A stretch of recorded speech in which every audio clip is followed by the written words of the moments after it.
This is why I love this time of year, this game avalanche where all the games come out. It's a miserable rainy day here in Vancouver, but I have been in the beatific world of Trine 4. This is, of course, the fourth iteration of a vaunted franchise that I don't know if anybody would have predicted would become such a vaunted franchise. It's a 2D puzzle platforming adventure game where you play multiple characters, just like you did in Trine 1 and 2 and 3. They've gone back to the roots with Trine 4, though. They diverged a little bit. The developers at Frozen Byte said, let's check out a different way to approach making a Trine experience with Trine 3, but with Trine 4, they've gone back to a 2D planed action-adventure title, and I think the game is better for it. It plays like you're reading a beautiful sort of fantasy storybook. It's like you're flipping pages with some lush artwork, and that's the real, I think, heart and soul of the story here. It's that you cannot believe what your eyeballs are gazing upon. Every scene, every lush environment just leaps off of the screen. I played this on the Nintendo Switch, but I can't imagine how much more gorgeous this would look in 4K on the PlayStation 4, on the Xbox One, or on a powerful PC. You can play this everywhere, which is another win for the title as well, is that this game is available to everybody out there. And it looked beautiful on the Switch in portable mode, looked beautiful on the Switch on the screen, and like I say, I think this is going to look like a standout title on other platforms with a little more horsepower. You play as a portly knight, armed with a sword, a shield, and the hope that there would be pie after his task was over. Or a wizard with the ability to conjure up different useful items like a giant steel ball or some metal boxes. Or you play as a thief who's got a bow and arrow and a penchant for collecting gold and the ability to shoot out rope arrows and swing from different items.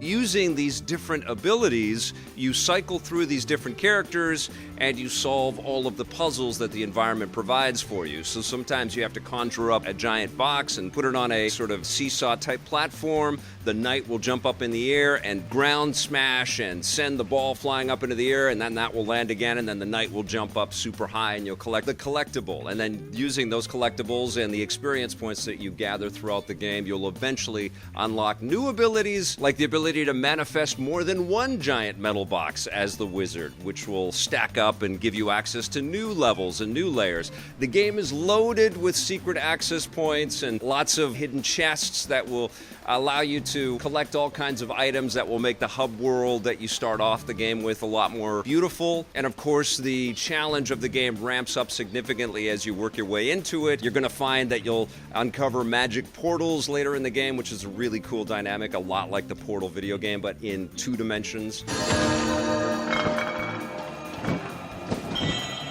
And you're going to encounter all kinds of great animal creations as well, sort of oversized animals, giant birds and badgers, and they're going to talk to you and ask you to do specific tasks for them. Could you heroes please recover it for me?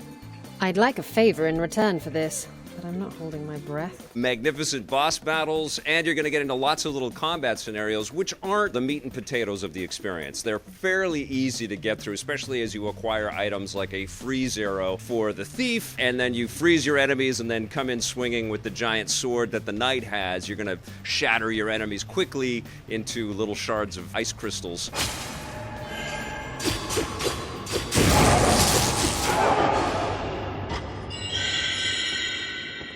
What I like so much about the Trine series and Trine 4 is that the game and the series has carved out its own little niche out there. There aren't lots of other puzzle platformers that allow you to play multiple characters with their own abilities, and you're switching between them in real time and kind of solving puzzles as you go. It's a great brain teaser, and it really sets up some interesting scenarios, but it's also soothing, you know? It's like there's no need to kind of race through this. There's no timer counting down. Eventually, some hints might pop up because you will get stuck in certain areas in the game. But I don't know, I liked getting stuck in this game. I liked kind of scratching my head and trying to figure out where I should position this, or what arrow I should use in this area, or how do I bust through that door.